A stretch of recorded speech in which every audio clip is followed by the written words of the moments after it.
मित्रांनो, हा आहे OnePlus 13S आतापर्यंतचा सर्वात कॉम्पॅक्ट आणि पॉवरफुल स्मार्टफोन। त्यामुळे या फोनची सगळीकडे चर्चा सुरू आहे। पण आज या व्हिडिओमध्ये मी तुम्हाला सांगणार आहे की हा फोन तुम्ही खरोखर घ्यायला पाहिजे किंवा नाही। त्यामुळे जर तुम्ही पहिल्यांदा चॅनलवर आले असाल तर असेच क्वालिटी टेक व्हिडिओज मराठीतून पाहण्यासाठी सबस्क्राइब नक्की करा। तर मित्रांनो, मी तुम्हाला 4 गोष्टी या फोनबद्दल सांगणार आहे आणि त्याच्यामधल्या 3 गोष्टी खरोखर चांगल्या आहेत। एक गोष्ट जी आहे ती मला खटकली, त्याच्याबद्दल देखील समोर सांगतो। पहिली सुरुवात करू याच्या डिझाइन पासून। तर याची जी डिझाइन आहे खरोखर अँड्रॉइड मध्ये एकदम कॉम्पॅक्ट डिझाइन सोबत हा फोन येतो आणि तरी देखील असं नाही की याचा डिस्प्ले जो तो एकदम छोटा आहे, त्याच्याबद्दल तुम्हाला सांगतो। बट डिझाइन खरोखर चांगली आहे, इन्स्पायर्ड आहे आयफोन पासून। आयफोन 16 जर का कंपेअर केलं तर त्याच्यासारखीच ही दिसते। बट चांगली डिझाइन आहे खरोखर। सगळ्या जर का गोष्टी तुम्ही जर का हातात घेतलं तर एकदम प्रीमियम फील तुम्हाला येईल आणि सोबतच हा कॉम्पॅक्ट असल्यामुळे जे आहेत तो एकदम प्रीमियमनेस तुम्हाला बघायला मिळेल। याचे मेटल फ्रेम दिलेले आहे, सोबतच बॅक साइडने ज्यात ग्लास दिलेला आहे आणि समोरून जर का आपण याचा डिस्प्ले बघितला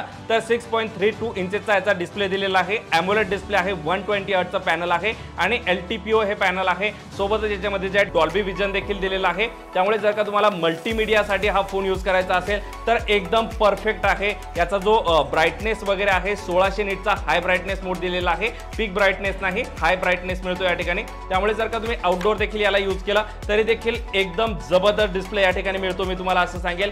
सोबतच मित्रांनो, याची डिझाइन ओव्हरऑल खरोखर चांगली आहे आणि याच्यामध्ये एक चेंज यावेळेस केलेला आहे, जे की OnePlusचं स्लाइडर बटन आपल्याला बघायला मिळतं। स्लाइड केल्यानंतर तुम्ही याला हे करू शकता, तर ते याच्यामध्ये नाहीये, त्याला रिप्लेस केलेलं आहे आणि त्याला नाव दिलेलं आहे प्लस की, जसं की आयफोन मध्ये सध्या आलेलं आहे। याची फंक्शनॅलिटी सेम तुम्हाला तशीच बघायला मिळेल। याच्यावरती तुम्ही ज्यात मल्टिपल गोष्टी सेट करू शकता।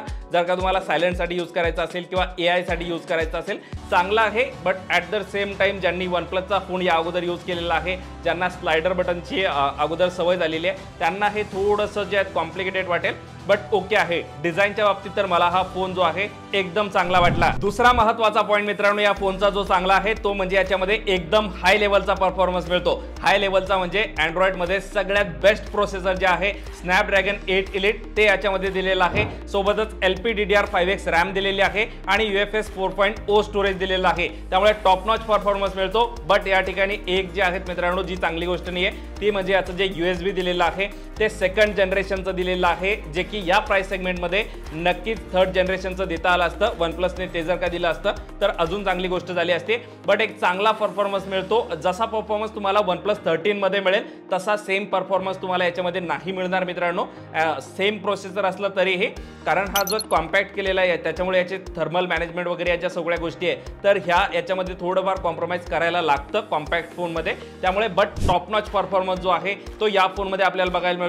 आणि कॉम्पॅक्ट फोनमध्ये जे लोकांना पाहिजे असते की परफॉर्मन्स चांगला मिळत नाही, तर ते देखील याच्यामध्ये जे तुमचा प्रॉब्लेम सॉल्व्ह झालेला आहे, एकदम टॉप नॉच परफॉर्मन्स साठी तुम्ही हा फोन नक्कीच कन्सिडर करू शकता। सोबतच मित्रांनो, याच्यामध्ये जे ऑप्टिकल फिंगरप्रिंट दिलेला आहे, अल्ट्रासोनिक दिलेलं आहे, बट हे देखील चांगल्या पद्धतीने काम करतं। सोबतच खूप सारे AI फीचर्स देखील दिलेले आहे आणि तुम्ही डायरेक्ट कॉल रेकॉर्डिंग देखील करू शकता। OnePlusचं स्वतःचं डायलर याच्यामध्ये मिळतं। त्यामुळे या बाकीच्या ज्या छोट्या छोट्या गोष्टी आहे, कनेक्टिव्हिटी असेल, बाकीच्या सगळ्या गोष्टी त्या देखील याच्यामध्ये चांगल्या दिलेल्या आहे। आणि हो मित्रांनो, या फोनची सर्वात जास्त चर्चा कशामुळे झाली तर हा फोन अगदी कॉम्पॅक्ट आहे आणि तरी देखील याच्यामध्ये खूप मोठी बॅटरी दिलेली आहे। 5850 mAh ची मोठी बॅटरी दिलेली आहे। बाकीचे जे कॉम्पॅक्ट फोन बाकी आलेले होते, जसं की सॅमसंगचा फोन असेल तर त्याच्यामध्ये ज्यात बॅटरी कमी होती त्यामुळे त्या फोनची जास्त चर्चा झाली नाही। याची खूप जास्त चर्चा झाली परफॉर्मन्स सोबत बॅटरी बॅकअप देखील चांगला मिळतो आणि खरोखर चांगला बॅटरी बॅकअप मिळतो। जर का तुम्ही याला चार्जिंगचं बघायचं झालं तर 80 वॉटची सुपरहुक चार्जिंग दिलेली आहे। हा फोन लिटरली 50 मिनिटात फुल चार्ज होतो आणि याचा बॅटरी बॅकअप जो आहे, जर का तुम्ही नॉर्मली यूज करत असाल तर 1 दिवसापेक्षा जास्त बॅटरी बॅकअप आरामात मिळून जाईल। 1.5 दिवस बॅटरी बॅकअप तुम्हाला मिळेल आणि जर का तुम्ही हेवीली देखील याला यूज केला तर 1 दिवसाचा बॅटरी बॅकअप जो आहे तो आरामात मिळून जातो। त्यामुळे ही सर्वात मोठी गोष्ट मला या फोनची वाटली की एक कॉम्पॅक्ट फोन असून देखील याच्यामध्ये चांगला बॅटरी बॅकअप जो आहे तो मिळतो। त्यामुळे हा फोन जो आहे OnePlusने खरोखर अगदी चांगलं काम जे आहे बॅटरी बॅकअप देऊन या ठिकाणी केलेलं आहे। मित्रांनो, आतापर्यंतच्या या फोनच्या सगळ्या गोष्टी चांगल्या होत्या, बट आता मला न आवडलेली गोष्ट कोणती आहे? कॅमेरा। कारण याच्यामध्ये ज्यात 50 मेगापिक्सल मेन कॅमेरा आणि 50 मेगापिक्सल टेलिफोटो कॅमेरा दिलेला आहे. 32 मेगापिक्सलचा सेल्फी कॅमेरा मिळतो. तुम्ही म्हणाल स्पेसिफिकेशन तर चांगले आहे, बट याचा कॅमेरा जो आहे, कारण या फोनची प्राइस आहे मित्रांनो 50,000 रुपये. आणि या प्राइस सेगमेंटमध्ये जर का तुम्हाला फोटोज दाखवायचे झाले तर हे फोटोज तुम्ही बघू शकता. फोटोज दाखवण्यापेक्षा मी स्वतः तुम्हाला सांगतो, कन्सिस्टन्सी या फोनची जी आहे ती बघायला मिळत नाही. फोटो जे आहे वेगवेगळ्या याच्यामध्ये जर का तुम्ही क्लिक करून बघितले तर वेगवेगळे आउटपुट तुम्हाला बघायला मिळतील आणि लो लाईट मध्ये जे आहेत याचा परफॉर्मन्स चांगला नाही. त्यामुळे या प्राइस सेगमेंटमध्ये मित्रांनो बाकीचे जे फोन आहे जे कॅमेरा सोबत चांगले येतात, जर का तुमचा कॅमेरा प्रायोरिटी असेल ना तर मी म्हणेल की तुम्ही दुसऱ्या फोनकडे देखील जाऊ शकता. आणि जर का तुम्हाला साईज मॅटर करत नसेल, म्हणजे कॉम्पॅक्ट फोन घ्यायचा नसेल, तर मग तुम्ही OnePlusचा 13 घेऊ शकता. थोडेफार पैशाचा जर का तुमचा प्रॉब्लेम असेल तर तो फोन देखील तुम्ही घेऊ शकता. त्याचा कॅमेरा जो आहे एकदम बेटर आहे याच्यापेक्षा. आणि मॅटर करत नसेल साईज तर OnePlusचाच तुम्ही 13R देखील घेऊ शकता. याचा कॅमेरा देखील चांगला आहे, म्हणजे याचा कॅमेरा नक्कीच याच्यापेक्षा बेटर नाहीये, याचा थोडा चांगलाच आहे कॅमेरा, बट याची प्राइस मग मित्रांनो तुम्हाला कमी मिळून जाते.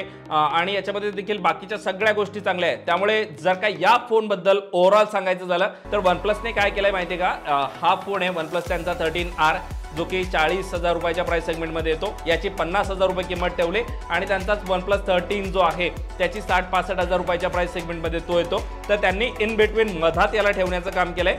आणि बाकीचे जे सगळे फोन आहे, मला वाटतं की या प्राइस सेगमेंटमध्ये यांनी ज्यात प्राइस कॉम्प्रोमाइज कशी केली आहे, म्हणजे कमी कशी केली आहे, तर याच्यामध्ये वायरलेस चार्जिंग दिलेली नाही आहे. सोबतच टेलिफोटो कॅमेरा जो आहे तर अल्ट्रा वाईड कॅमेरा सुद्धा याच्यामध्ये दिलेला नाही. बट सॅमसंगचा जो S25 आहे बेस व्हेरियंट, तो खरोखर फ्लॅगशिप कॉम्पॅक्ट फोन आहे. त्याच्यामधले स्पेसिफिकेशन सगळ्या गोष्टी जर का बघितल्या तर तो तुम्हाला एक परफेक्ट कॉम्पॅक्ट फ्लॅगशिप फोन वाटेल.